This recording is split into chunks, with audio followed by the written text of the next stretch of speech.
ya directamente introducir el texto diciéndoles que, y en amor a los que están viniendo aquí tal vez por primera vez o no están siguiendo la secuencia de la carta, es que lo que tenés en tu mano, hermano, es la segunda carta a Timoteo. Es la última carta que escribió el apóstol Pablo. Es la última, hermano. Ya no hay nada más. El apóstol Pablo está preso por predicar el evangelio y no negociar con el imperio romano. Y le repito, ya no hay más. Él está pronto para ser sacrificado y él está escribiendo sus últimas palabras a su discípulo amado, a su hijo en la fe, a su amado, todas palabras que él usó, a su amado Timoteo. Ahora, yo quiero poner hoy un sobreénfasis en el punto que la segunda carta a Timoteo fue dirigida a Timoteo, un pastor de aproximadamente entre 38 a 40 años. Y fíjense ese dato, es un pastor de aproximadamente entre 38 y 40 años que estaba pastoreando una iglesia en una ciudad sumamente conflictiva y que se oponía enormemente al evangelio. Buen punto para tener un lente hermenéutico de lo que vamos a leer. La ciudad de Éfeso, porque Timoteo estaba en Éfeso, sabemos cómo inició porque eso está en Hechos capítulo 19. Hechos capítulo 19. En Éfeso ocurrió lo que muchos llamarían hoy un avivamiento. La famosa frase avivamiento, bueno, en Hechos sí realmente ocurrió esto, a lo que se le llama sana y correctamente avivamiento, porque avivamiento no es, hermano, un grupo de personas o miles en un estadio cantando coros y empujándose como barras bravas y gritando Jesús te ama y un juego de luces y que un pastor salga del escenario y que pasen a hacer coreografías. Eso no es avivamiento, se llama show, eso es show.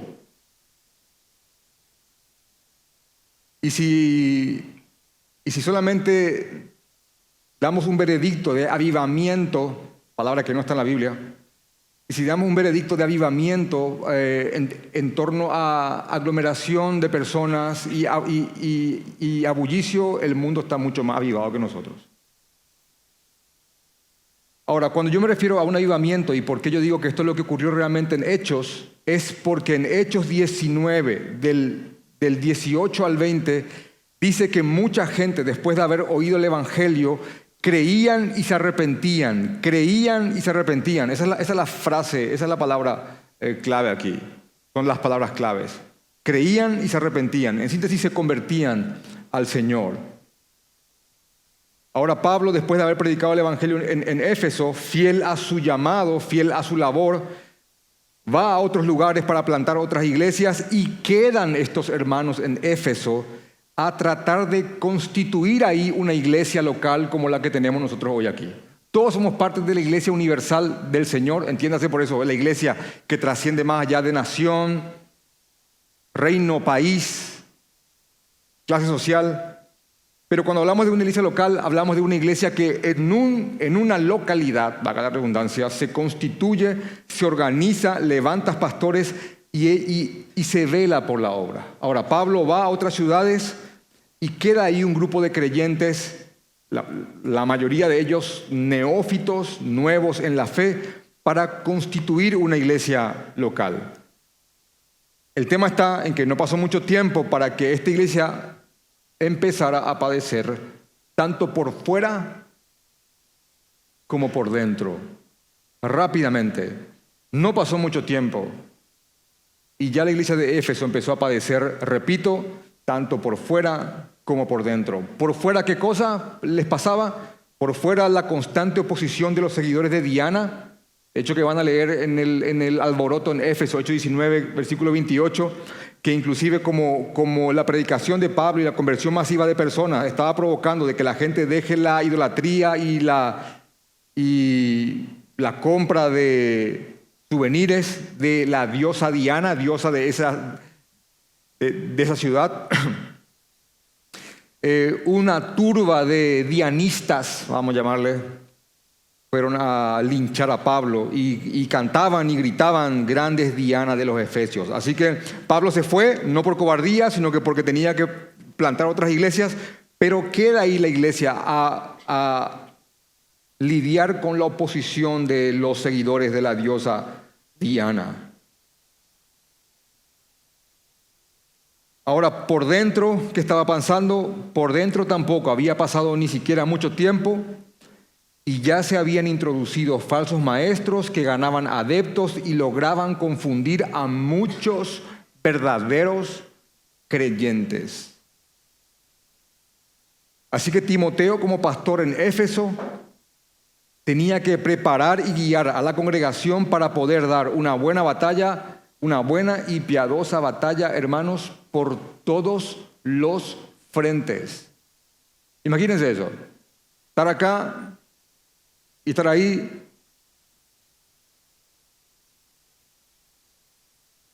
Por un lado, la iglesia de Éfeso, la tan joven iglesia en Éfeso, tenía que soportar la presión del mundo que abiertamente se oponía al evangelio, y por otro lado, tenían que estar atentos a no ser presas de los falsos maestros. Y quiero hacer un comentario al margen que me parece sumamente importante para poder tener el lente correcto para mirar esta carta. Es que Segunda Timoteo es una carta escrita a un pastor, ya lo dijimos. Ahora, el punto es, sobre el punto de que es una carta escrita a un pastor, alguien podría decir o alguien podría pensar, pero si es una carta escrita a un pastor, ¿eso qué tiene que ver conmigo? ¿Por qué mejor no agarran Segunda de Timoteo y la leen en un grupo de pastores, con un grupo de pastores, y ustedes se alimentan? Bueno, la respuesta es sencilla. Todos los direccionamientos, exhortaciones, principios que Dios dio a Timoteo a través de Pablo, esa sería la expresión correcta, son los mismos direccionamientos, exhortaciones y principios que todo creyente necesita para vivir una vida fiel en el Señor y cumplir la misión que todos tenemos en esta tierra. No solo el pastor Timoteo, cualquier creyente. Y yo podría solamente al hilo decir si solamente esto es para un pastor. Por ejemplo, vamos por el saludo. A Timoteo, amado hijo, gracia, misericordia y paz. Bueno, ¿esto es solamente para un pastor o ustedes también lo quieren? ¿Ustedes quieren gracia, misericordia y paz? Y estamos en el saludo. Ahora, Pablo dice a Timoteo de que él avive su don. ¿Solamente un pastor tiene que hacer eso o todos tenemos que avivar los dones que el Señor nos dio? Absolutamente todos. Ahora, que seamos conscientes de que Dios no nos dio un espíritu de cobardía, sino que de poder, amor y dominio propio, es, hermano, para cualquier creyente. Pablo le escribe a Timoteo: no te avergüences de dar testimonio de nuestro Señor. Eso no solamente para un pastor. También Pablo le recuerda a Timoteo sobre el evangelio, de quien nos salvó, dice Pablo, y nos llamó con llamamiento santo, no conforme a nuestras obras, sino según el propósito suyo y la gracia que nos fue dada en Cristo Jesús desde antes de la fundación del mundo. Hermanos, son palabras para cualquier creyente. Retén y guarda la palabra. Obviamente que un pastor tiene el compromiso fundamental de hacer esto, retener y guardar la palabra del Señor. Pero todos nosotros tenemos que retener y guardar la palabra igualmente. En Deuteronomio capítulo 6 habla de eso, que no tenemos que hacernos y aferrarnos a la palabra del Señor y repetirlas a nuestros hijos. Timoteo debía de fortalecerse en la gracia. Y la pregunta es, ¿quién no? ¿Cuál creyente no? Timoteo debía de pelear como un soldado consagrado a una causa. Debía de pelear como un atleta honesto, siguiendo las reglas, y tenía que ser como un campesino o labrador, trabajando y a la vez esperando pacientemente en el Señor para recolectar el fruto en su debido momento. Y el versículo 8 es: acuérdate de Jesucristo, Timoteo. No lo olvides. estando inclusive ahí en medio de la obra, predicando todos los días, aconsejando, exhortando, animando. Aún así Timoteo, siendo un pastor de años, podía olvidarse o dejar a Jesús en un segundo lugar. Entonces, él dice en 2 Timoteo capítulo 2, versículo 8, acuérdate de Jesucristo. No solo Timoteo tenía que soportar todo por amor a los que habrían de creer, sino que es algo que todos tenemos que hacer y a la par sufrir penalidades por el Señor y confiar en sus promesas y creer en sus advertencias. Hermanos, el tema es que después de todo, Timoteo, más allá de ser un pastor, es un creyente. Y como creyente tenía que transitar por el camino en el cual él iba a guiar a otros a que lo transiten. De hecho, que en 1 Timoteo capítulo 4, versículo 12, en la segunda parte del verso dice, sino sé ejemplo de los creyentes en palabra, conducta, amor, espíritu, fe y pureza. Sé ejemplo, Timoteo. ¿Por qué? Porque él tenía que ser. En resumen, lo que Pablo le decía a Timoteo es, sé aquello a lo cual vas a llamar a otros a que sean. Sé eso, Timoteo.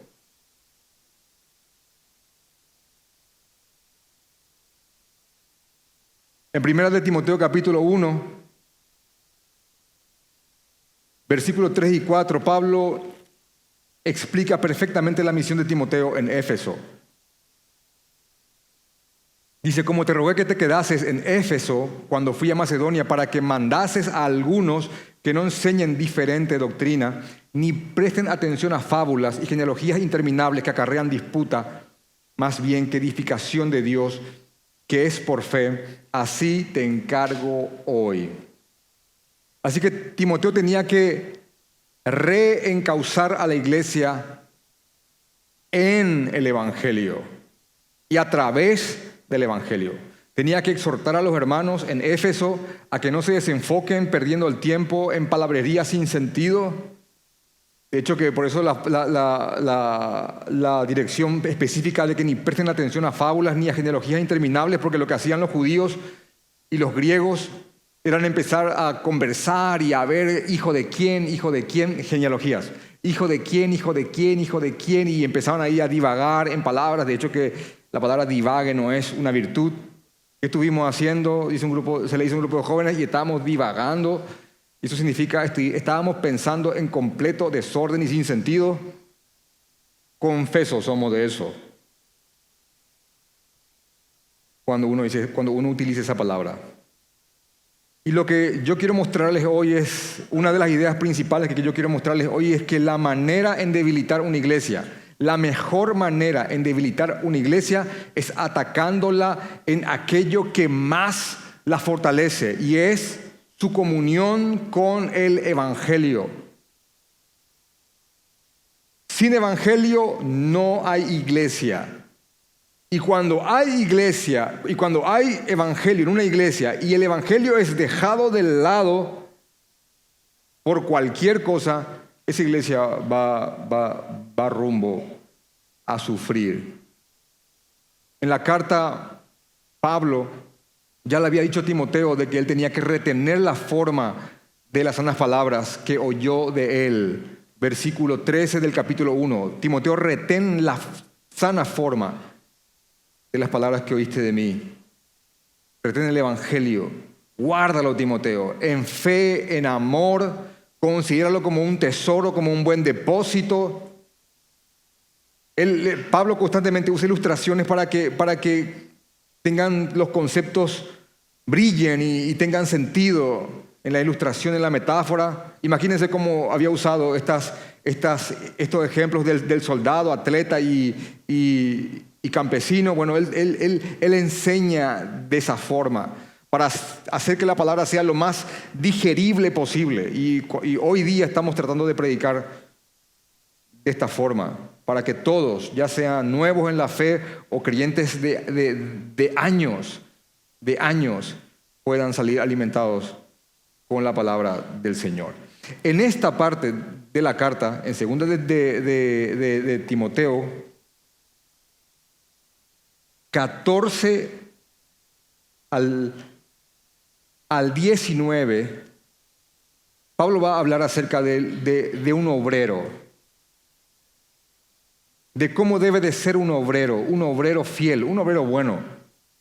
Pero la idea que va a agarrar Pablo aquí, en verdad toma del 14 al versículo 26. Porque Pablo va a usar varias ilustraciones y metáforas para que Timoteo comprenda y lo que implica ser fiel al Señor. La primera, que ya le habíamos dicho, comienza en el 15, que habla acerca de un obrero. A partir del versículo 20, que no vamos a predicarlo hoy, eso lo vamos a ver el próximo domingo. El hermano Félix va a predicar este texto. Pablo va a usar ilustraciones sobre utensilios, que en una casa grande hay utensilios de honra, honrosos, y hay utensilios de deshonra. Y después en el verso 24 va a hablar acerca de lo que es un siervo, de lo que es un esclavo. Pero hoy vamos a centrarnos en los versos 14 al 19 acerca de la figura del obrero. Vamos a ver sobre el obrero. ¿Y qué es lo que un obrero debe de hacer para ser bueno? Y el primer punto que yo quiero mostrarles es que un buen obrero debe de fortalecer a la iglesia. Timoteo debía de fortalecer a la iglesia y advertir sobre las enseñanzas falsas, sobre los falsos maestros. Versículo 14. Como segundo punto, un buen obrero debe de esforzarse en agradar a Dios, no a los hombres, y usar bien la palabra de verdad. Versículo 15. Y como el tercer punto, quiero mostrarles que un buen obrero debe de evitar, y acá atiendan bien, y les voy a decir por qué puse estas dos palabras. Un buen obrero debe de evitar aquello y a aquellos que conducen a la impiedad, a vivir una vida que no glorifica al Señor. Versículo 16 al versículo 18. Y por último, un buen obrero que invoca el nombre del Señor debe de apartarse de la iniquidad y luchar en contra del pecado. Vamos a ver esos textos.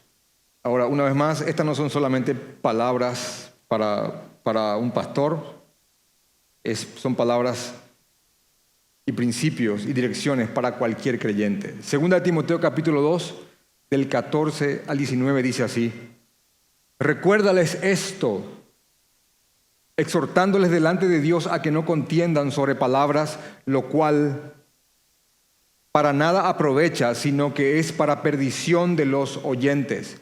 Procura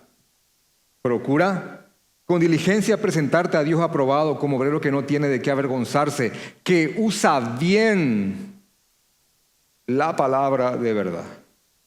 16. Mas evita profanas y vanas palabrerías, porque conducirán más y más a la impiedad, y su palabra carcome como gangrena, de los cuales son Himeneo y Fileto, que se desviaron de la verdad, diciendo que la resurrección ya se efectuó, y trastornan la fe de algunos. Pero el fundamento de Dios está firme, teniendo este sello: conoce el Señor a los que son suyos, y apártese de iniquidad todo aquel que invoca el nombre de Cristo. Wow. Qué fuerte, ¿eh? Hermanos, un obrero es una persona que, valga la redundancia, trabaja, y para que sea un buen obrero debe ser diligente. Pablo lo que va a hacer aquí es contrastar entre un obrero diligente y un obrero negligente, un obrero que realmente pone su parte para hacer bien su trabajo, y otro que simplemente lo hace de una manera irresponsable, de mala forma. Así que el primer punto, lo que Timoteo tiene que ser y hacer para ser un buen obrero, primeramente es fortalecer a la iglesia y advertir sobre las enseñanzas falsas. Vuelvo al texto del verso 14. Recuérdales esto, dice Pablo. Recuérdales esto. La pregunta es, ¿a quiénes debe de recordar esto? A los ministros, a los líderes y a la iglesia entera. Debe de recordarles. ¿Qué cosa? ¿A qué se refiere con esto? Se refiere a todo lo que Pablo ha escrito anteriormente. Se refiere a la comunión entre hermanos, a comunicar la verdad de Dios a otros, a ser fieles en Él. Lo que ya habíamos hablado sobre el soldado, atleta y labrador, consagrado como un soldado, honesto como un atleta honesto, y ser como un campesino que trabaja en paciencia, en la espera paciente de lo que el Señor ha de hacer. También tiene que recordarles constantemente de que Jesús es el que vive y reina, del linaje de David, el resucitado, y que jamás deben de creer de que algo puede hacer que la palabra se frene. La palabra nunca podrá ser presa, y que todos lo soporten por amor a los escogidos, y que Dios es fiel. Timoteo, recuérdales esto, Timoteo. Y obviamente esto tiene que ser así, porque todos nosotros, sin excepción, sufrimos de memoria olvidadiza. No importa qué tanta capacidad tengas para retener, porque hay gente que realmente tiene una impresionante capacidad de retención. Pero a lo que se está refiriendo Pablo cuando dice recuérdales, el motivo es porque uno inclusive puede tener un concepto en la cabeza, pero se olvida de depositar su fe y su esperanza en eso. Así que hay cosas que sabemos, pero no nos derramamos completamente en esperanza a ese concepto. Entonces, todos necesitamos constantemente que nos recuerden del Señor, sus promesas, su obra, el Evangelio. De hecho, que es el motivo por el cual estamos aquí todos hoy. Amén. Venimos a que nos recuerden una y otra vez quién es nuestro Rey. Que nos recuerden el Evangelio, que nos recuerden de Cristo. Les pido que tan solo miren la secuencia entre el verso 8 y el verso 14. Miren cómo en el verso 8 Pablo dice a Timoteo, acuérdate, y en el verso 14 dice, recuérdales. Él tenía que acordarse, ¿está bien? ¿Ya te acordaste? Sí, ahora recuérdales, Timoteo. Y el apóstol Pedro, uniéndose a esta idea en su segunda carta, en 2 de Pedro capítulo 1, versículo 12 al 15, escribe, por esto ya no dejaré de recordaros estas cosas, aunque vosotros las sepáis y estéis firmes en la verdad presente. Miren lo que dice Pedro, haciendo eco de esto. Yo no voy a dejar de recordarles estas cosas, aunque yo sé que ustedes las saben y que están firmes en esta verdad. Yo no voy a dejar de recordarles nunca. Pues tengo por justo, dice Pedro, en tanto que estoy en este cuerpo, el despertarles con amonestaciones, sabiendo que en breve debo de abandonar el cuerpo, como nuestro Señor Jesús me ha declarado. ¿Y saben cómo le declaró Jesús a él que iba a morir, verdad? Juan 21 y 19. Pedro vivía con esa profecía. Y Pedro dice, entre tanto estoy aquí todavía, porque yo sé que en breve me voy, y me voy a ir como Él dijo que me voy a ir. Como Él me ha declarado. Y continúa escribiendo Pedro, también yo procuraré con diligencia, ahí está esa palabra, que después de mi partida vosotros podáis en todo momento tener memoria de estas cosas. Así que volviendo al texto de 2 de Timoteo, Pablo también, sabiendo que el cuerpo de Cristo, que los creyentes tenían que todo el tiempo ser recordados de esto, le dice a Timoteo, recuérdales esto, Timoteo. Y unida a esa frase, sigue una exhortación que se conectaría más o menos así. recuérdales, Timoteo, esto, lo fundamental, delante del Señor, para que no contiendan sobre palabras que no tienen provecho alguno. Dice el texto específicamente, Timoteo, recuérdales esto, exhortándoles delante de Dios a que no contiendan sobre palabras, lo cual para nada aprovecha, sino que es de perdición para los oyentes. Esta palabra exhórtales es hermano, no es una sugerencia. Pablo ha llenado la segunda carta de Timoteo con imperativos. Así que este imperativo, exhórtales, toma aún más potencia con la frase delante del Señor. Así que Pablo usaba esa expresión. Pablo, cuando quería invocar aún mayor importancia, te decía delante del Señor. De hecho, que es lo que está en 1 Corintios capítulo 5, versículo 21, cuando dice, te encarezco delante de Dios y del Señor Jesucristo y de sus ángeles escogidos. Miren lo que invoca. Que guardes estas cosas sin prejuicio, no haciendo nada con parcialidad. También en 1 Timoteo capítulo 6, versículo 13, te mando delante de Dios, que da vida a todas las cosas, y de Jesucristo, que dio testimonio de la buena profesión delante de Poncio Pilato, que guardes el mandamiento sin mácula ni reprensión hasta la aparición de nuestro Señor Jesucristo. Así que lo que Pablo está queriendo transmitirle a Timoteo es que lo que le está pidiendo es sumamente importante. Exhórtales, Timoteo, habla con ellos, Timoteo, habla con la iglesia, con los líderes, con los demás pastores, exhórtales delante de Dios, Timoteo, por lo serio que esto es,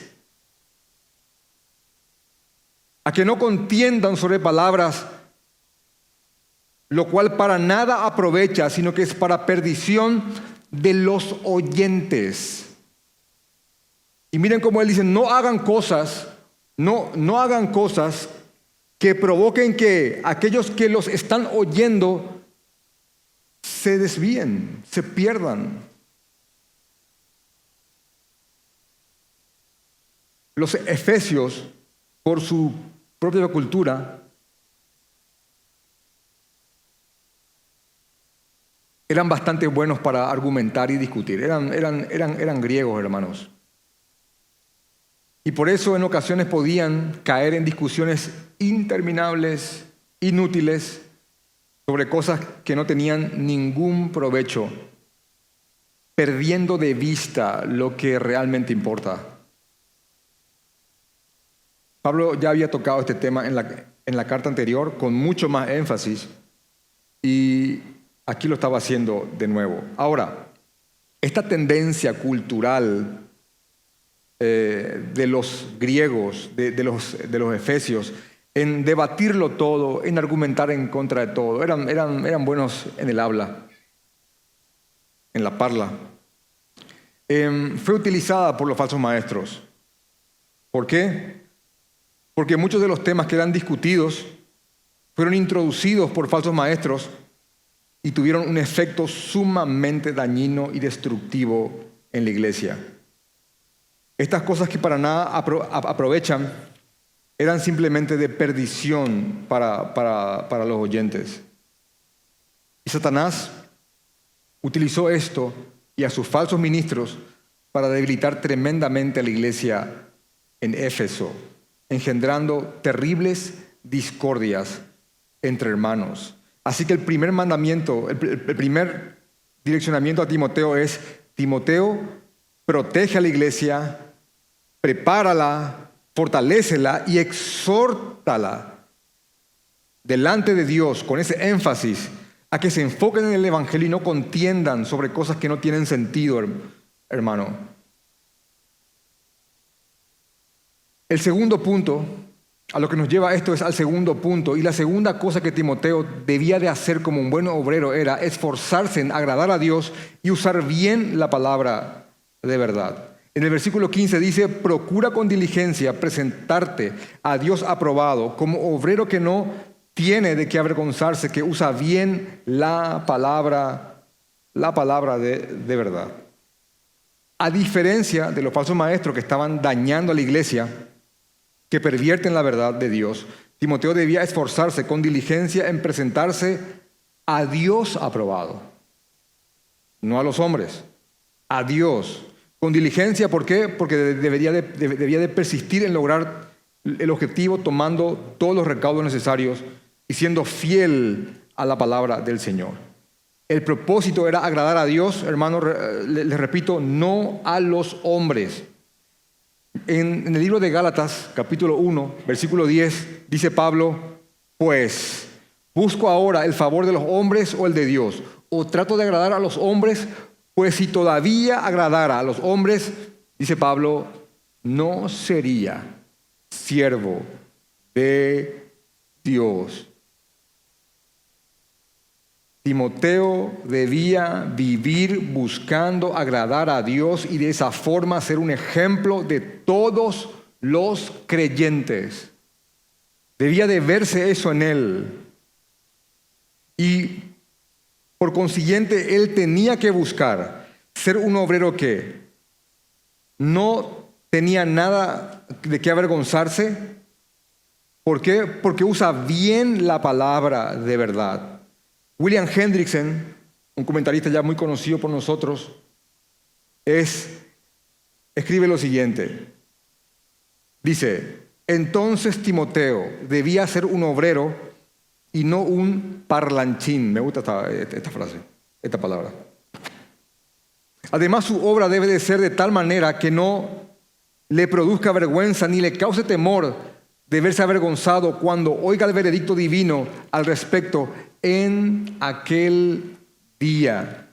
Timoteo, como ministro y pastor, debía permanecer fiel de manera que al final de su lucha no tenga de qué avergonzarse. En cambio, los falsos maestros tendrán mucho de qué avergonzarse cuando tengan que rendir cuentas delante del Señor. Hermanos, muchos pastores, falsos maestros, ovacionados por miles y miles y miles de personas, orgullosos de sus puestos y de quiénes son y de cuánta gente los sigue, algún día, hermanos, esa gloria suya será su vergüenza. Entonces, eso es lo que le dice Pablo a Timoteo. Sé fiel, hermano, sé fiel. Usa bien la palabra de verdad como un obrero, como un buen obrero, aprobado delante de Dios, que no tiene de qué avergonzarse, porque algún día estas personas van a ser avergonzadas. Y Pablo usa la misma idea en otros textos. A los filipenses, en el capítulo 3, 18 al 19, les escribe, porque por ahí andan muchos. Miren cómo habla. Yo amo cómo escribe este hombre. Porque por ahí andan muchos, de los cuales os dije muchas veces. Esto quiere decir que Pablo derritió la idea en la cabeza de ellos de cuidado con los falsos maestros.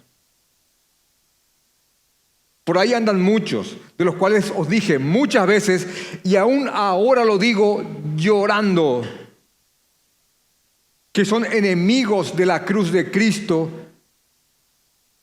el fin de los cuales será perdición, cuyo Dios es el vientre. ¿Saben qué significa eso? ¿Saben qué significa cuyo Dios es el vientre? A ellos les importa esto. Así como en Juan capítulo 6, cuando se fue esa turba de gente y vieron que Jesús hizo el milagro y Él multiplicó los panes y los peces, Juan capítulo 6, entonces este grupo de personas dijo, este es el Mesías, este es el que había de venir. Y Jesús huyó de ellos porque sabían que querían hacerlo rey con minúscula y no rey en un sentido bíblico, piadoso y real. Y después este grupo de personas, porque la multiplicación de los panes y peces no termina bien, Muchos que dicen, qué linda cena. No termina muy bien la cosa, porque si ustedes siguen leyendo Juan capítulo 6, después este grupo de personas van, la mayoría de ellos, van y buscan a Jesús, porque este es el que nos dio pan y peces gratis. El que nos dio los... Mucha gente busca eso hoy día. No. Y llegan a encontrar a Jesús en un momento dado de haberle buscado. Y Jesús le dice, ustedes me buscan no por quien realmente yo soy, sino porque les he llenado el estómago. Ustedes quieren solamente lo de aquí, lo que es ahora. Entonces dice Pablo, el fin de los cuales será perdición, cuyo Dios es el vientre y cuya gloria es su vergüenza, que solo piensan en lo terrenal. Hermano, más claro imposible. Los que pervierten el evangelio de Jesucristo son enemigos de Dios. Los que pervierten el evangelio de Jesucristo de cualquier forma son enemigos de Dios y pesa un terrible juicio sobre ellos. Está en Gálatas capítulo 1, del 6 al 9. Así que una característica de los pastores y ministros y siervos fieles es que usan bien la palabra de verdad. Ahora, ¿solo un pastor debe de usar bien la palabra de verdad o todos los que estamos aquí?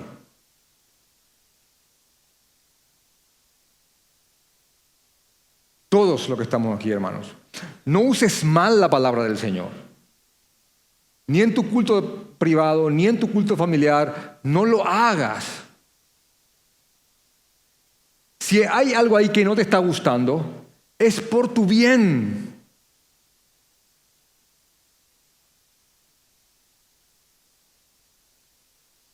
Es una característica de los siervos fieles.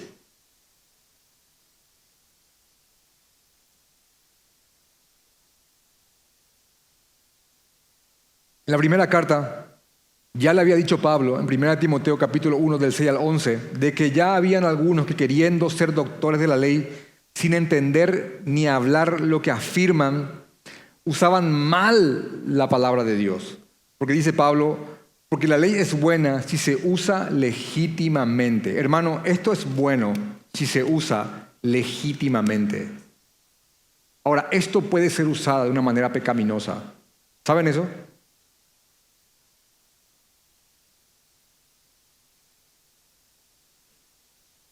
Mis amados hermanos, la palabra del Señor puede ser muy mal utilizada y eso puede acarrear muchísimas desgracias.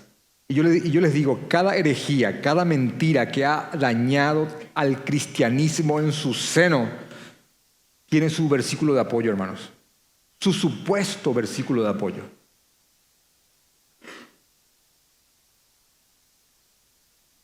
Y esto ya lo hemos dicho incontables veces. Y es, hoy día que alguien tenga una Biblia en la mano o bajo el brazo y salude con jerga cristiana, Dios te bendiga, bendiciones. Ahora dicen mucho, Dios te bendice. Hermano, que alguien venga con una Biblia y te hable palabras cristianizadas, hoy día no significa absolutamente nada, hermano.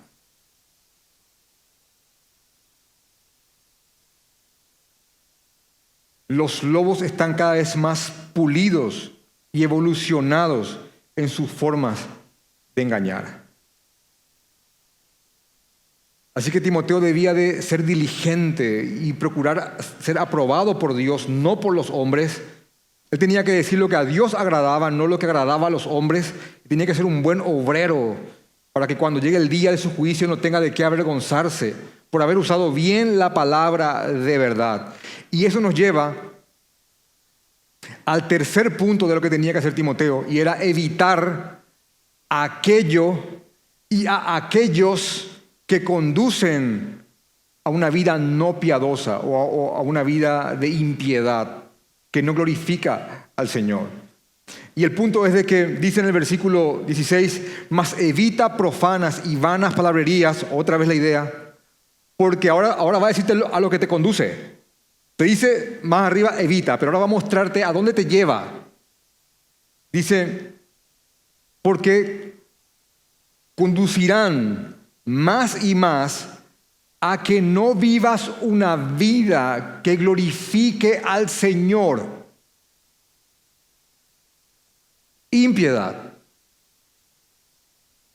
Hermanos, las falsas enseñanzas tienen un poder sumamente destructivo y conducen a una vida mundana que no agrada al Señor tarde o temprano.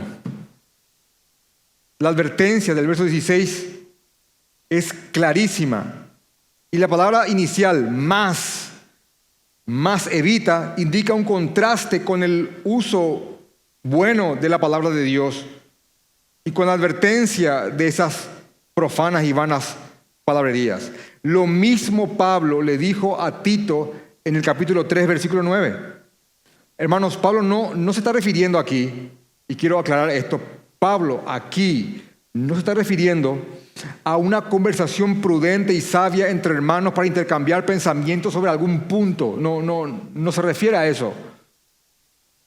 Porque puede existir un marco de conversación y de intercambio de posturas y puntos entre hermanos en paz y armonía. Eso es correcto.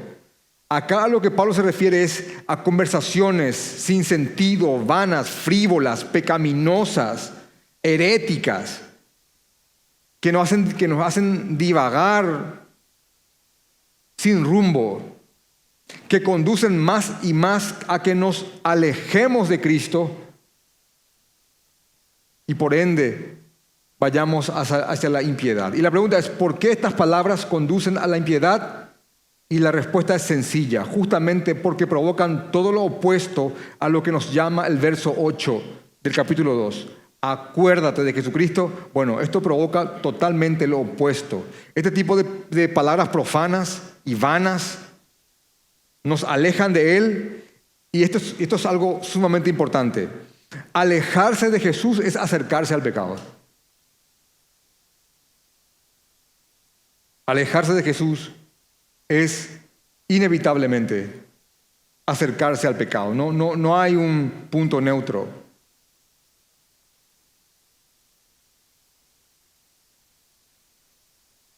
Y algo que leía muchos comentaristas dar este énfasis, y específicamente a uno, es de que dan como una idea de que este peligro no solamente puede restringirse, como que este peligro no solamente debe delimitarse a los cristianos inmaduros o inclusive a los incrédulos, porque Pablo está hablando directamente a Timoteo, y Timoteo, siendo un pastor bien instruido, ilustrado por el mismo Pablo, Timoteo mismo podía caer preso por este terrible error, desviarse del Señor e ir a lo totalmente vano. Ahora, les pido que presten atención al versículo 17, que dice: y su palabra carcomerá como gangrena, de los cuales son Himeneo y Fileto. Y a veces uno lee así, como es un castellano un poquito ya desfasado. Dice, más evita profanas y vanas palabrerías, porque conducirán más y más a la impiedad, y su palabra carcomerá como gangrena, de los cuales son Himeneo y Fileto. Y uno dice, bueno, y básicamente lo que dice así: estas palabras son tan peligrosas que tienen el poder de extenderse como la gangrena. Y Pablo lo que va a hacer es comparar las palabras profanas de los falsos maestros, que en ese momento estaban afectando a Éfeso, con una enfermedad llamada la gangrena, que es simplemente así, es muerte de tejido orgánico que se produce por falta del flujo sanguíneo o por alguna infección por causa de alguna herida. Bacterias se infiltran o entran al organismo a través de una herida y producen gangrena. La parte afectada con gangrena cambia de color, va cambiando progresivamente de color, inclusive hasta llegar a ennegrecerse, y despide un olor nauseabundo. Pueden googlear gangrena, ponga imágenes y ahí te vas a ver a qué se refiere.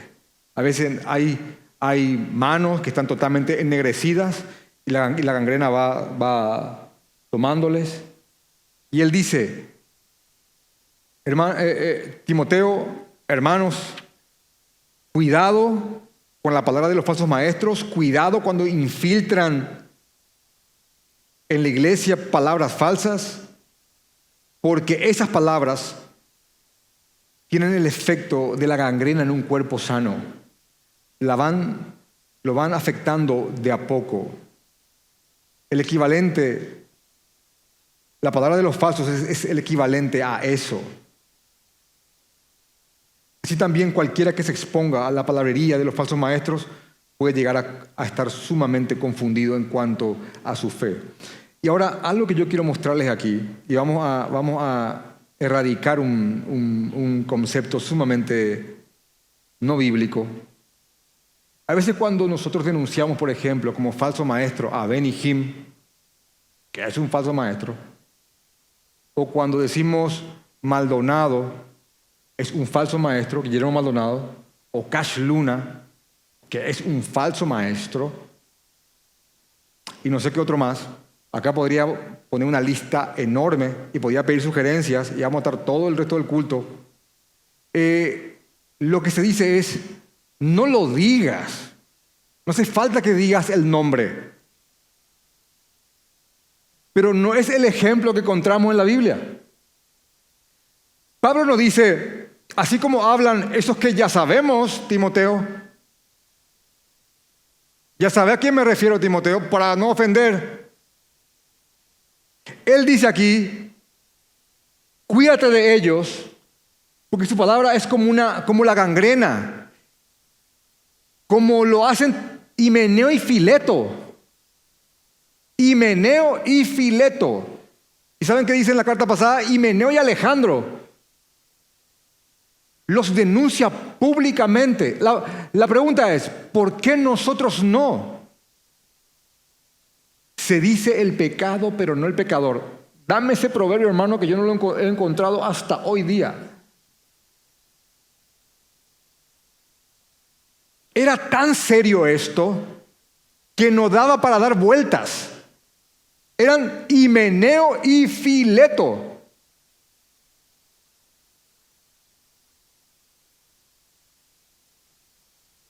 Y la frase enorme es que se desviaron de la verdad. ¿Saben qué significa eso? ¿Saben qué significa eso? Alguna vez creyeron. Eran creyentes. Y estaban en la verdad. En un momento dado, Himeneo y Fileto estaban con nosotros. En plena comunión, dice Pablo. Y se desviaron de la verdad. Y estos andaban diciendo que la resurrección de los creyentes ya había ocurrido. Y uno dice, bueno, ¿qué significa esto y qué implicancias tiene? Le voy a decir. Primeramente vamos a establecer algo. Himeneo y Fileto eran apóstatas. Eso se llama ser apóstata. Porque habían negado al Jesús bíblico y al Evangelio del Señor. Sobre ellos recae la advertencia justamente de lo que Pablo viene desarrollando. Porque Pablo no está tirando ideas al voleo y en desorden. Sobre ellos recae la advertencia de que si le negáremos, Él también nos negará. Si fuéremos fieles, Él permanece fiel. Hermanos, Himeneo y Fileto habían negado al Señor y habían sido infieles. Entonces Dios permanecerá fiel a su advertencia y también los negará. Porque eso es lo que dice Pablo. Himeneo y Fileto estaban causando mucho daño en la iglesia en Éfeso. Himeneo, ya les repito, ya había sido nombrado en 1 Timoteo 1, 19 al 20. Y repito, estos hombres eran creyentes y estaban en la iglesia. Y al desviarse cumplieron el temor que tanto Pablo tenía.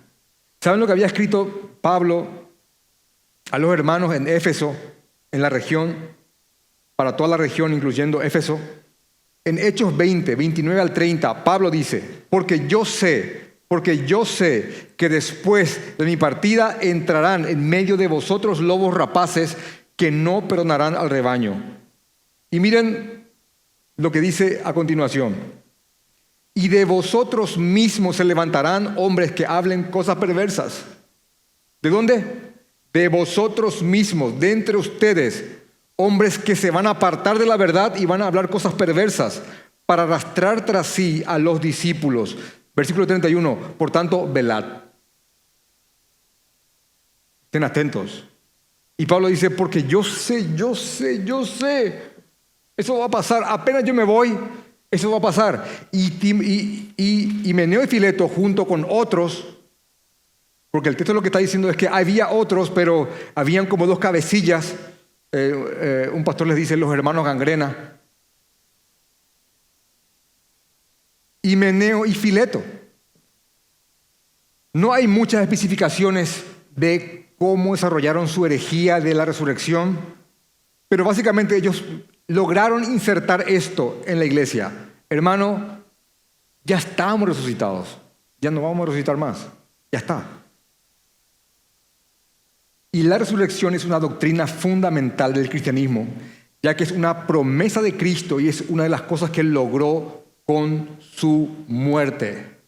Por eso dice en 2 de Timoteo, capítulo 1, versículo 20, pero ahora ha sido manifestada por la aparición de nuestro Salvador Jesucristo, el cual quitó la muerte y sacó a luz la vida y la inmortalidad por el Evangelio. Bueno, estos dos estaban transgrediendo y atacando esa verdad.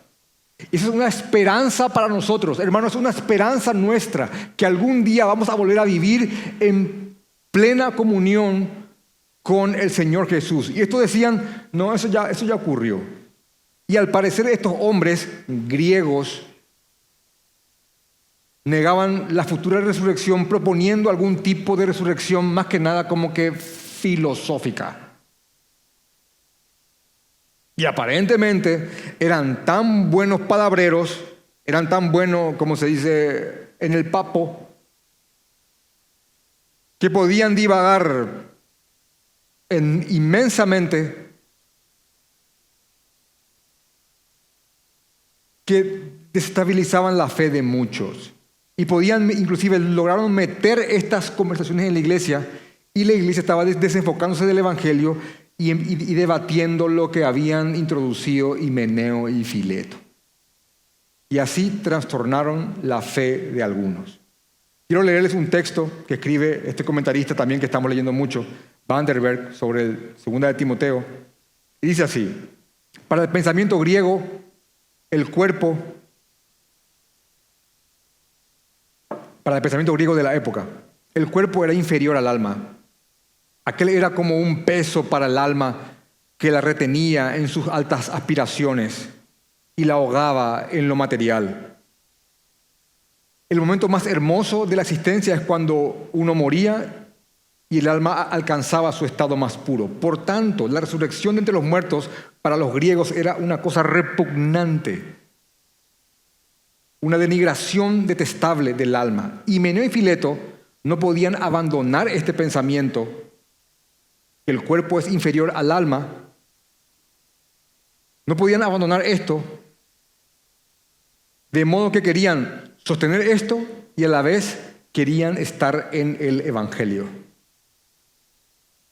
La resurrección, pudieron haber dicho, ya se efectuó, la resurrección no es algo futuro, no hay tal cosa, sino que solamente ya estamos resucitados en fe en esta vida y punto.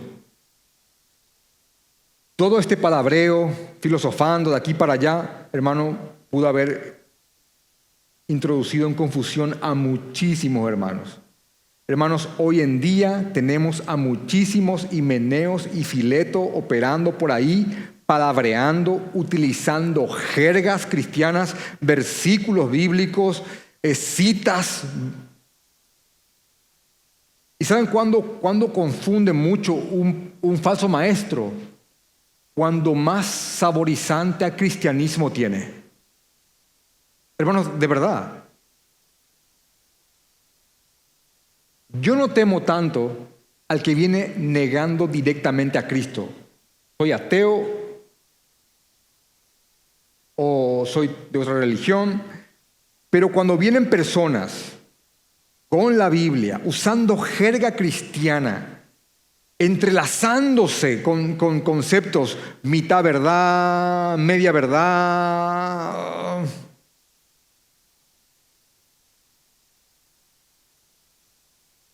es cuando más peligrosos son. Dice un comentario hecho por varios pastores y teólogos, Jamieson, Fawcett y Brown, muy conocido entre los bautistas, dice: ellos, Himeneo y Fileto, torcieron las mismas palabras de Pablo para perdición de sí mismos y para perdición de otros, como si la resurrección ya se hubiese efectuado de una manera totalmente simbólica. ¿Saben lo que dice el Proverbio capítulo 13, versículo 17? El mal mensajero acarrea desgracias, mas el mensajero fiel acarrea salud. Y esto eran totalmente lo opuesto a mensajeros fieles. Y yo quiero decirle, hermanos, de que esto está aquí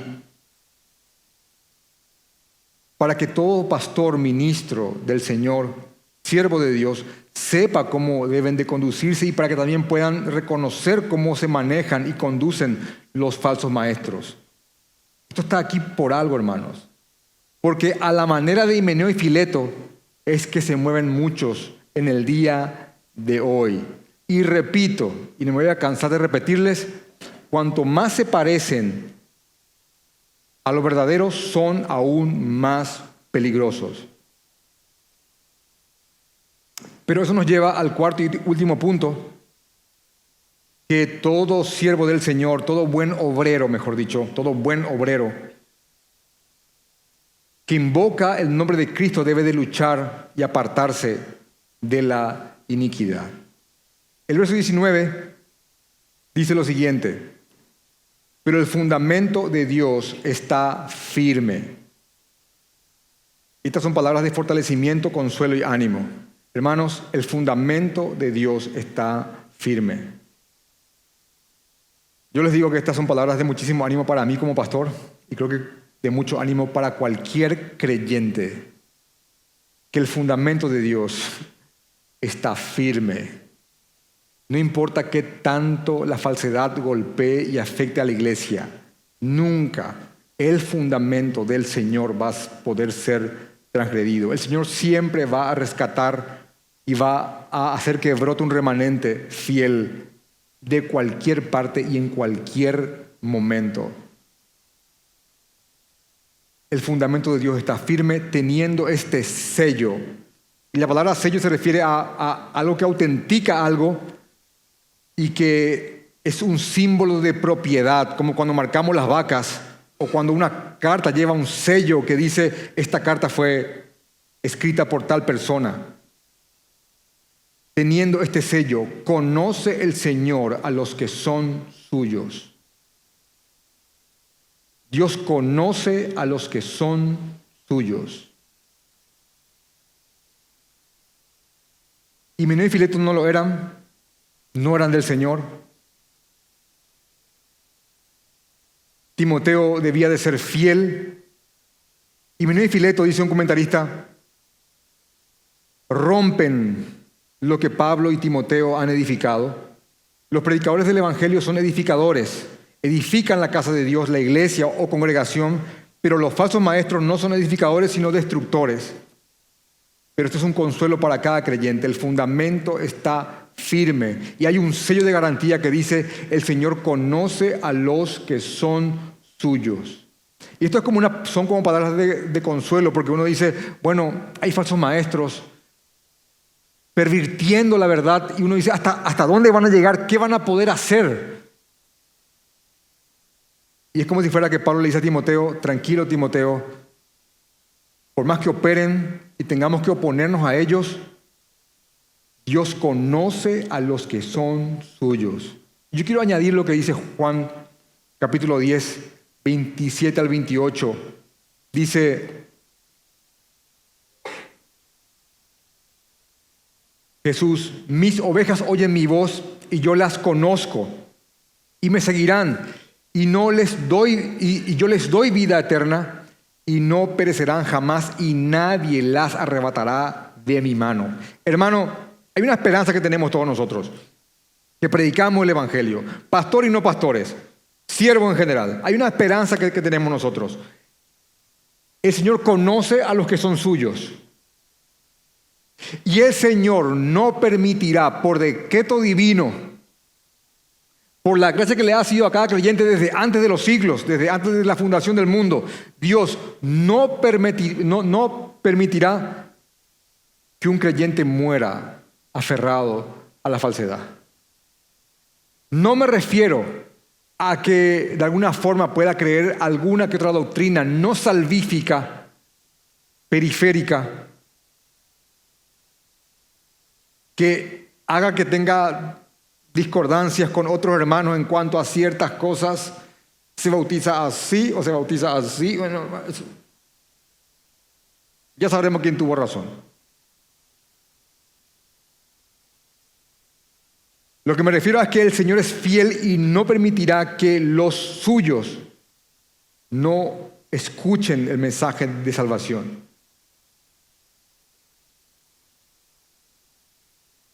Es una garantía que el Señor nos da. Mis ovejas oyen mi voz y yo las conozco y me siguen y yo les doy vida eterna y no perecerán jamás, ni nadie las arrebatará de mi mano. Así que Dios dice a Timoteo a través de Pablo que si él va a invocar al Señor, que lo haga como uno de los suyos, apartándose de toda iniquidad, del pecado, luchando con el remanente de pecado que aún mora en él con todas sus fuerzas para glorificar al Señor. Hermano, todo aquel que invoca de corazón el nombre de Jesucristo por el Espíritu Santo que mora en él, luchará en contra del pecado inevitablemente. Y yo quiero añadir, ¿tropezarán? Hermano, claro que tropezarán. Eso es también una garantía que por causa del cuerpo que habitamos. Tropezaremos, eso no cabe la menor duda. Pero la nueva naturaleza que tenemos en Cristo Jesús va a hacer que luchemos con todas nuestras fuerzas con aquel pecado que aún mora en nosotros hasta aquel día. Así que Timoteo debía de ser fiel, preparar a la iglesia, advertir sobre las falsas enseñanzas, usar bien la palabra de verdad para que no tenga de qué avergonzarse en aquel día, alejarse de aquello y de aquellos que conducen a una vida que no glorifica al Señor, y cuando haga falta denunciar a alguien por nombre, apellido y dirección, él tenía que hacerlo por amor al Señor y a su obra, y ser íntegro y fiel, mostrando una vida que lucha en contra del pecado hasta que el Señor venga por él. Vamos a orar, hermanos.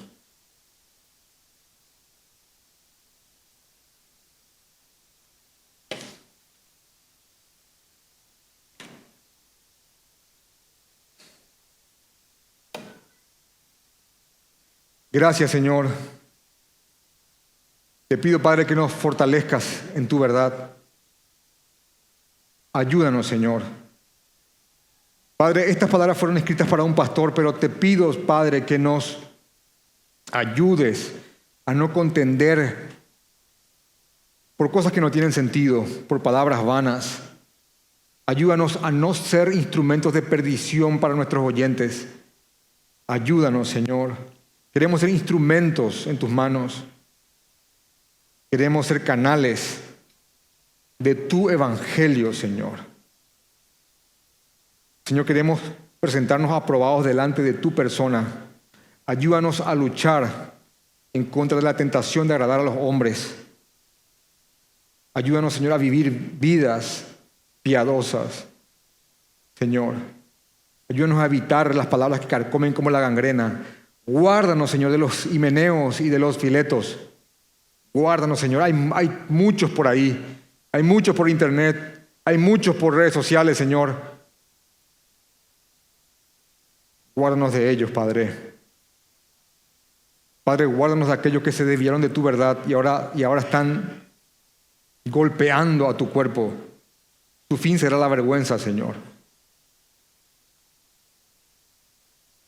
Señor, ayúdanos a aferrarnos más y más al Evangelio y a aferrarnos a este decreto que conoces a los que son tuyos, Señor.